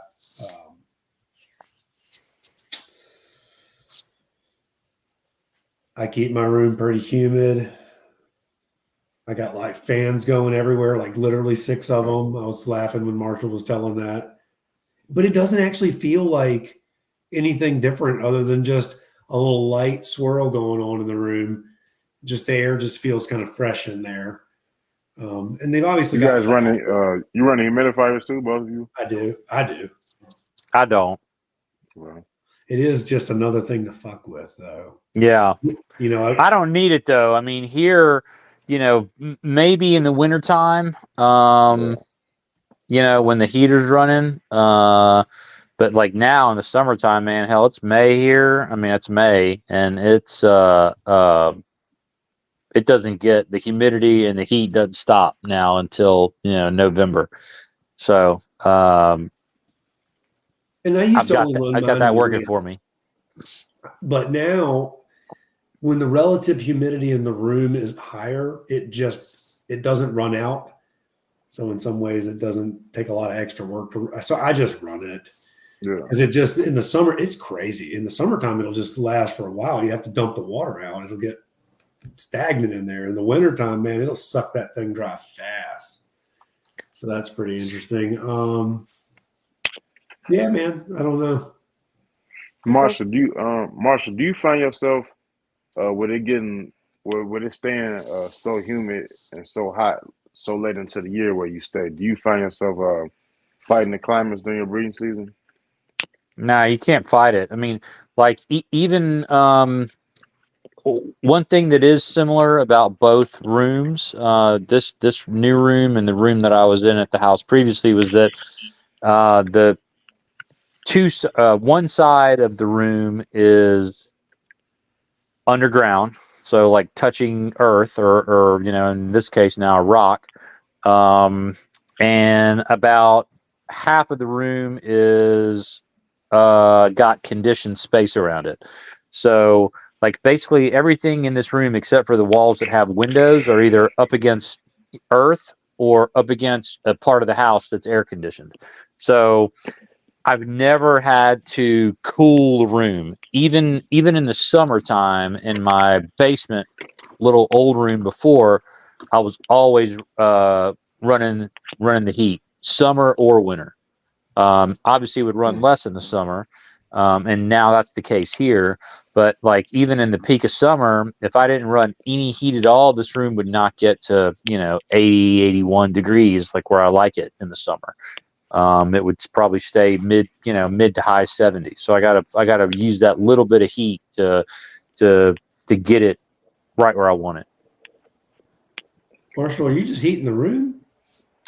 No, well, I heat the room and I've got Panels or flex watt or whatever. Every cage, every tub's got some supplemental heat, but I do run an ambient room temp also, and then everything is on night drops, and at night all the supplemental heat shuts off, and it's just the ambient room heat, and that happens all year. So basically I never touch the timers on my rack other than just make sure the time they're still on the right time, or their drop is just whatever the room is. Exactly. Yeah. So they shut off, at night, and if the room gets to 78, that's what they get to. Or if the room gets to 69, that's what they get to. So we got one last topic. And we're gonna go with establishing neos. You guys pick. Do you guys want to go with establishing neos or budgeting for your collection? I'll let you guys pick. Oh, gosh. I feel like budgeting for your collection is probably more interesting, just because there's All right, let's go with that. Although I don't know how much input I'm gonna have, because I haven't had to budget anything for You ain't been bad, a while. Exactly. What the hell? It's even better. Just save all your money if you buy it. Don't buy nothing. So we're gonna talk about financially supporting a collection. How do you budget for this collection, if at all? Like, do you have personal But restraint? Irby been buying stuff though, because Irby, I be peeping and Irby pop up with a Dave D every now and then. Yeah, we know what you over there doing, John Irby. Well, Do you you got to think breed selling? some snakes. Do you think selling snakes could be a lucrative career, in your opinion, or just offsets the cost of your addiction? And what is your biggest expense? Hey, I'm gonna let John go first. Well, I do run it like an actual business. I pay taxes on the money. Everything's above board. And I keep up with all my expenses and all those things. I have bought some animals recently. I'm pretty much at capacity with my adult cages, and I've got some really nice stuff, but there were a few pieces I needed. So I did get them. I bought them with snake money, right? So it was the business bought them. So there's that. Oh, okay. Yeah, I like that that. I like the way yeah. that sounds. The Able business to, bought it. you able I to write didn't the buy it. snakes off? That's crazy. I didn't buy it. The business bought it. And so, rodents are probably one of my. So anyway, those were some big line items, but they're not going to be, consistent any more. I'm in a good spot now, and I'm pretty content. And so anyway, rodents. Probably one. It's once you get it. And I mean, cages, getting the room set up, getting it all dialed in. But once you get geared out, it's just chores at that point. Yeah. And then, in maintaining the passion, that's just kind of what happens. A lot of people buy up a bunch, 5 or 6 balling ass snakes, and then, they don't realize at the end of the day, you're just cleaning, feeding rats and cleaning it up. You know what I mean? And so, but I dig it. So do you think that this could be a lucrative career, or do you just do this to like offset your addiction? You could build it out bigger, right? And you could certainly make money. And I make money. And I certainly pay for my addiction as well as, some lift in my life as well. It's really chondros, or any snake, is really nice when you got a job. You know what I mean? Yeah. That's when it's because it's a perfect thing to go along with a job, right? Because it's quiet. It doesn't take a lot of time as long as you don't get you know what I mean? And you can kind of do it in your evenings and after hours. It's not heavy labor. It's kind of discreet. It makes pretty good money. You know what I mean? And so it's a great little side gig to have alongside a nice job that gives you insurance and that whole thing, and just improve your life with it. And that's what I would do, and that's what I do, and that's what I would recommend. But yeah, if you wanted to build it out, you'd probably want more stable species like ball pythons and stuff like that you could just crank. Except when the market crashes, then you don't want ball pythons anymore. Yeah, market forces. So the great thing about chondros is don't get greedy. Just breed a little bit. The demand is nice. People that probably try to blow up and do 20 clutches a year, that's going to come with a lot of problems. They're going to teach your ass a lot. You know what I mean? It's just a numbers game. So yes, increasing the number of pairings will increase the number of babies, but you'll be chewing them up. When you start breeding these girls, man, it beats. You lose some here and there, so you start pairing up a lot of stuff. You'll chew through some. You better get used to keeping holdbacks and replacing stuff, because you're just be beating them up. Yeah, like Cam Newton. Marshall, you're up next. Similar to John, this has been a business for me since I first started it, and well, not when I was obviously younger, but ever since I started the collection that I have now in late 90s, it's been a business from day one. I've tracked it as a business from day one. At this point, I don't really have a fair comparison because all my racks, all my equipment's all fully depreciated. Like, it's paid for itself many times over now. So, the biggest thing for me, the biggest expense, I would say, is time. Because time is the thing that, you can't really put a price on it. And you have, some people say it's your most valuable asset, or, your most valuable thing you have is your time. you kind of get to be a slave to the collection when it's, when it gets to be this size. Like, my wife and we've been on vacation, like I can count the time we've been, together for 25 years. The times that I have been away from this collection for more than a week, I can count them on one hand. It just doesn't happen, like I'm because I started worrying about it. So I would say the biggest expense is going to be time. And again, maybe I'm a little bit different because, there is 230, it fluctuates, 200 plus snakes with babies and everything. That's going to be different than somebody who's got, say 20 adult chondros, and maybe your numbers go up to 60 or 75, throughout the course of the year. And then, with my operation too, it's been kind of ball python heavy the last couple of years. The rodents come along with that. That's a whole nother separate thing that eats up your time. So, time, the biggest thing I would say, shipping and rodents is going to be your next biggest expense. Depending again on how many animals you ship. And it just, kind of just depends on what the market, is doing. It's good to be a chondro breeder right now. I could sell every chondro that I produced. I don't know. I could sell 100 of them tomorrow if I had them available. And social media marketing is another big thing. It's not necessarily an expense money wise, but it's something that it's going to take, again, time. That's almost, I'm not going to say it's as much work as the snakes, but it's a lot of work. It's not necessarily work. It takes a lot of effort to stay on top of things, post regularly, build your following on social media or whatever. Do a show weekly, and then on your week off, you do a different show. Yeah, right. Yeah, so that's what I'm saying. Thank you, Marshall. By it's the way. all. Thanks, Marshall. Shout out to MJ. It's all good, man. Yeah, so time, man. Time Thanks, is. MJ. Thank you for letting us, borrow your co-host. Yeah, but loaning us, Marshall. Time is huge. What else did I scribble down over here? Yeah, your rodents we talked about. I would say set it up as a business from the beginning. Use that as use the taxes to your advance, pay taxes, but write the shit off, write off what you can, get a good accountant. Use that as a reason to keep your wife off your back. It's making money. That's right. That's right. But what's cool about it is that, John was saying it and made me think about it. And, that most people who do this and do it successfully would do it even if it didn't make money.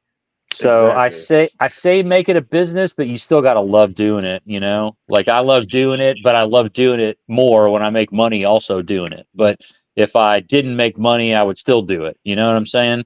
So you got to love it. If I didn't make money, my wife would stand at the doorway of the garage and look at me the entire time like this. Like, yo. Yeah. I took you to Disney. Leave me alone. Yeah, so like John said, it's great to have the snakes as a side. It's a great side hustle. Can you get wealthy doing it? 100%. You just look at the big names, not necessarily in chondro game, but just in reptile game in general. Yes, you can make a lot of money doing this. How do you keep your sanity though? Let's touch on the family. Let's expand on the family part.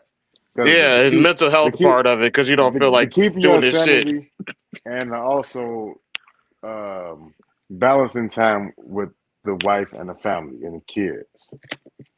How do you guys balance those two?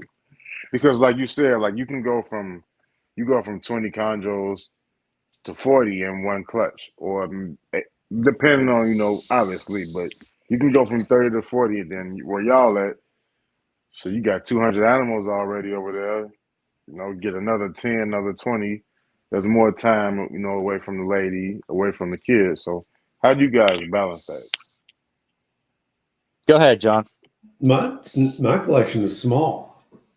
I mean, I have 20. My adult wall is 20, and then I just bought 4 more cages. And then I've got 6 that have my basins. I've got this stack of 6 that's kind of like that's my side project stack. I'm allowed to do 6 things over there. Okay. And then I maintain the rest of the, like I'm kind of like honest with myself that chondros are my thing. But then you got Gila monsters too over there. And in my other room, Yeah. my room's kind of got 2 rooms. I bought the house; it was a basement. I got 2 rooms. Yeah, dude, it's like I mean, that's the great thing, man. Get you a house. I bought this house because of the basement and the snake spot. So like I joke around, we were looking for a snake room with a house attached to it, kind of.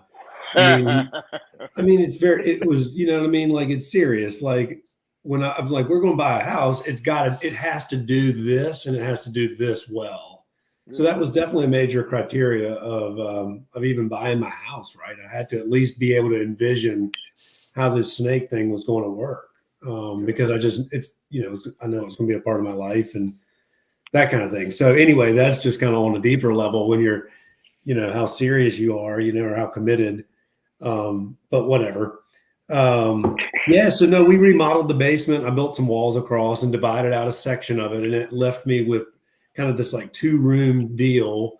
And I've made one like the baby room and all the racks, and then one is just all adults, and then I've got a sink and a dishwasher and all this other stuff on one wall. So it's pretty efficient and pretty sweet. I built it from the ground up. So that was kind of cool to get to design out my room and build it all out. Like it was a lot of like shifting animals around, and it was a mess for a while, man. It was a painful mess, and I'm on the other side of it now. But to get where I was at, when you're moving and trying to get a snake room ready and all that shit. So that was tough, but Marshall knows all about that too. So yeah.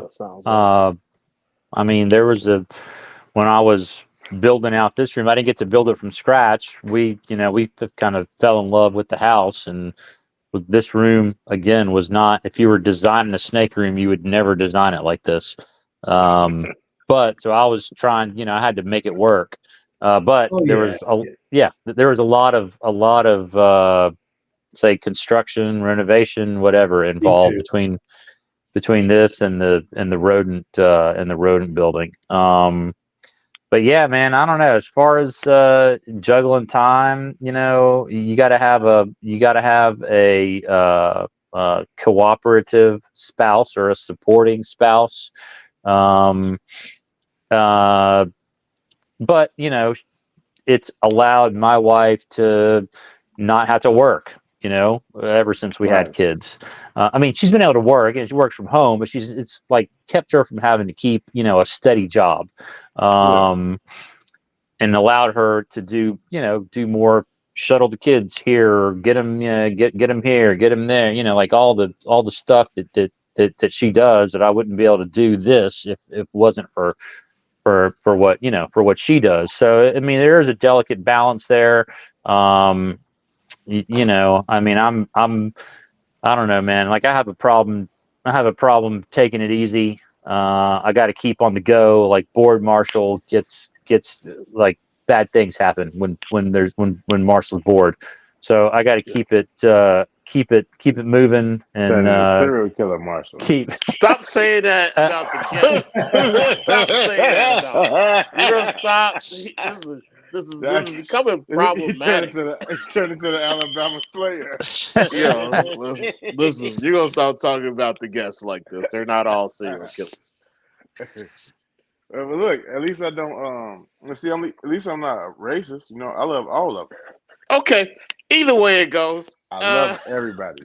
This is what I wanted to show you, Keno. This is what some very smart children. He said, "And there it is." Hey, Chris, you was waiting for it. Stop it, man. This is what some very smart children gave me at work. Can you see it? No, the screen in the way.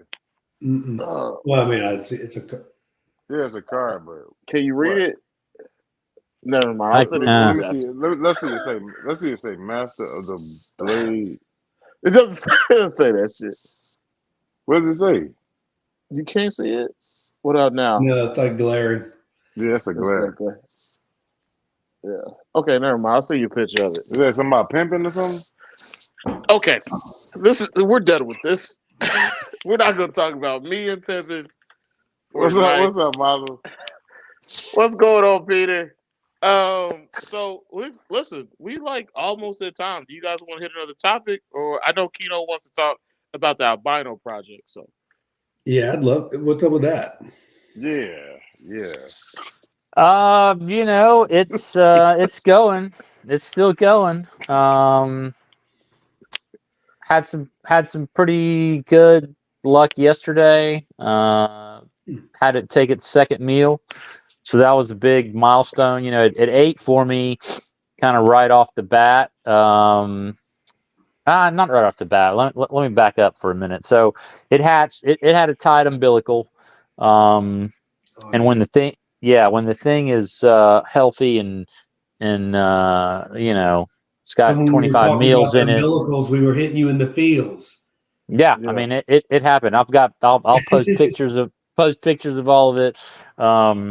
But yeah, Umbilical cord survivor, Marshall Mendez. umbilical cord survivor. Yeah, But we was and going so through it at the same time. It was like, damn, Mark. excuse me. yeah, so she They. hatched out small, and still hasn't had its first shed yet. So they're going on 6 or 8 weeks old, 6 or 7 weeks old, something like that. Looks like first shed on most of them was like at the beginning of April, so a little over a month ago. And it when I realized, I'm not one really to offer meals until after the first shed. So when the other survivors had their shed, and it became obvious that this one was not going to shed, then I was like, fuck it, I'm going to go ahead and try it. So was able to get it to eat like right off the bat. And then the other ones just kept on eating, and it decided it didn't want to eat anymore. So it went 2 or 3 weeks, 4 weeks maybe, and was like, fuck it, I got to do something. So I gave it a couple of rat tails. I gave it a rat tail like 2 weeks ago. Then I gave it another one and tried again last week. And then when I tried this week, it had some, had more pep in its step a little bit. You could tell the rat tails had helped it a little bit. And it was just a little feistier. I had tried it and couldn't get it to eat. And I had just gotten some chicken livers. That Bill Stiegel was telling me that he just basically takes chicken livers and slices them up into like the same shape as a rat tail. So, in theory, it's long and skinny. You can shove it in there. You don't have to it just goes in easier, but it's got way more nutritional value than a tail. So I was like, fuck it. I'm going to go ahead and try the chicken gizzards. So I went upstairs, sliced them up, enough to like freeze some, and came back, and I opened the tub, and I reached in to I was going to grab it, and it started striking at me. And I was like, oh shit, let me just try it one more time. So I went and got another pink that I already had fed to something else and gave it to it, man. And it took it right away. So now it's had two meals, two voluntary meals, 2 assist fed meals, and I'm hoping that it's going to shed because it still hasn't had first shed yet. And then after that, we'll see. I'm cautiously optimistic right now. So we'll see. Cool.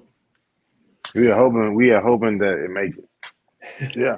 I want to see what the albino baby proves out to be. That's really what I want to see. I want to see what both of them prove out to be. Yeah. It's like we're due. The chondro community is due for a visual albino. We are. To be reproductive. You got to bring it home, Marshall. I know you got wavy hair, but I know if it stresses you out, you might have to lose it. You might have to lose that wavy hair and give us what we want. I'm trying, man. I'm trying. Yeah, it's been it's obviously been a long project for me. Fortunately, there's other good stuff that comes from the bloodline that the albino thing's really just kind of a bonus. But like I'm as close now. Unfortunately, the mom of this clutch was my only 100% het proven female. She died like right after she laid this clutch. So the mom's gone. Versace's like 23, 24 years old, and I've pretty much exclusively have used him because he's like my known het. I do have multiple offspring from him, but they're only 66 or 50% het. So, if this particular albino doesn't make it, then, I'm going to lose a lot of ground just because I'm back to just breeding possible hets together again. And, do you breed a possible het male and try to breed him to multiple females to try him out? Or do you kind of mix it up and use this male with this male with that female? Then you don't hatch anything. You really don't know. Was it, is it the male that wasn't het? Is it the female that wasn't het? So, I'm in, yeah. So That's with a this, lot. yeah. So with this animal here, I'm not going to say the albino project for the rest of eternity hinges on this one baby, but I mean, pretty close to that. So. Yeah, and obviously Versace's got to breed every girl that comes of age, Right? That's got any of his blood, any of your possible hets. That's right. He's your best bet. I regret him out. Yeah, but I mean, again, he's never 20. Even use his son until he's no more. Exactly, right. But he's getting old, and like I said, I've got multiple sons, but which one do you use? There's not. Shame you can't DNA test for that. Right. Yeah. I'm sure they could. It would just cost $1 million to figure it out, Yeah, true. That'd be super cool. You got anything you want to go over before we get out of here, John? You got it. Like, I want to talk to you about the Calico projects and like where you're at with it. Yeah, and what you got on the horizon? Because I know that the last time we talked to you, you were going really far in depth about how you were like out crossing and breeding them back together, and I just want to know like how is that working? Because I feel like it's working good. Yeah. But yeah, can you talk about that for a little bit? Well, this last year I've got 2 small clutches. One of them is an actual calico clutch, and the other one is cool, but it's not a calico clutch. That one is I bred this male, high black male named Soul Train. I bred him to this John Mack female who had some brothers and stuff way back in the day on like the MVF forum days that were real extreme black. So I kind of knew that. Anyway, I was going for a lot of melanism, and I got this male that I call Showtime, and I bred him to a Biak. This Biak, I got a wild caught male that was really extreme yellow, really nice, and I called him Tarzan. And so this is a captive daughter off of him. I didn't have any Biaks, and I knew I would never breed this like wild caught extreme male to like my really high end females. And so I sent him to Brian Fisher, who had some Shout out to Brian Fisher. Yeah, with the plan of him. Basically, I wanted the blood, but I kind of needed it converted into a captive female.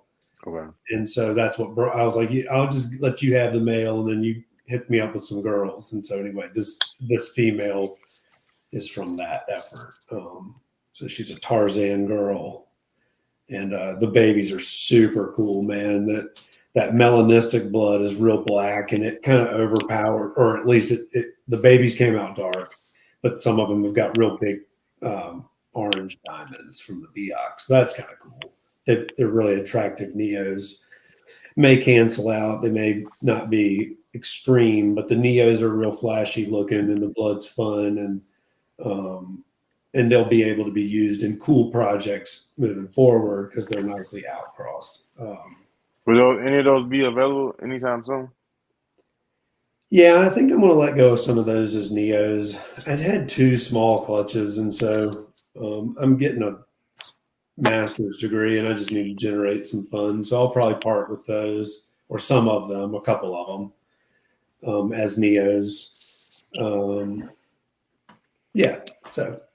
Yeah, But then my other clutch that I had, is my calico clutch off my girl. You need to do what? Stuff. Nothing. And I had a clutch of 7 Neos with them, and they're really, really nice too. And I bred them off of my male Frostbite. He's a blue and black male. I produced him, and he is really, really, really nice. And the pairing's really, really sweet, and the babies came out real nice. And it's like one of those pairings that if these aren't cool, then it ain't fair. You know what I mean? They should be pretty sweet. So I'm trying to hold on all to them, and I suspect there'll be those, a couple of them, they'll go through real long color changes. So I want to hold on to those for maybe 18 months, 2 years. I don't know. But anyway, I can't really tell. I could have some flip green real fast, you know what I mean? That kind of thing. So we'll just have to see how that goes. But I'm excited about both clutches. But one is 6 Neos and one is 7. So I really didn't get a huge production in numbers this past year, but the quality is really nice, and I'm looking forward to seeing what they do. And I also just moved and set up my snake room. So, the one girl, the Beox, she laid 12 eggs, but 6 of them were slugs. So I'm hoping that as my stuff settles in, and I've also got some girls that are kind of in that little bit too young to go range. And so I'm looking forward to them. Like, I'm looking forward to the fleet of young girls coming of age and me being in the room for a couple of years. I'd like to have a good, strong year soon. So we'll see. I think that's all we got. You got anything else, Keno? Yeah, we're going way over. Sorry. No, it's cool. No, listen. This was what I think. This was one of the best keeper classes we've had so far. I would agree with that. I think that we managed to stay on topic. Listen, man, I want to. It's a lot of nice hair on this episode, man. It is. Yeah, I'm not gonna apologize for last week, but I'm just gonna be honest with y'all. Like the last 2 weeks, we just been saying some wild shit. But this episode we actually contained ourselves, so I'm pretty proud of us. Pat yourself on the back, Keno. We didn't say nothing bad. We didn't say nothing that people are gonna hold over our heads for a while. I know you brought the do-rag. You brought the do-rag shawty out. Hey man. Nice. He took it off and then he put it back on again. Yeah. See, he wasn't normal. Yeah, this has been a good episode. We didn't talk about nothing crazy. We didn't have no pimp talk. It's been a good episode. Keno, I want you to close it out. Oh man, to John Marshall. This is like you said. I just have one of the snakes almost bite me through the tub. My bad. But this truly been one of our best keepers classes. I think we just number 5 right now, bro. This is number 5. Number 5. The fifth was one that's been the best one. This has been the most informative, the most luxurious hair sculpted, and information packed. This hair on this episode is wavier than a Max B mixtape. No, look, the last 3 episodes, we done had some luscious hair up in here. some real luscious hair. Hey, John feeling his because you see John over there. He like, I just got a haircut. Yeah, we know. Yeah, he's feeling. I can tell. It was getting out of control. Yeah. He's like, yeah. I feel like John goes to one of those high end barber shops, just next to it's next to a sports clips, but it's called Matadors or some shit like that. I got a sports clips. No, you don't, John. I did.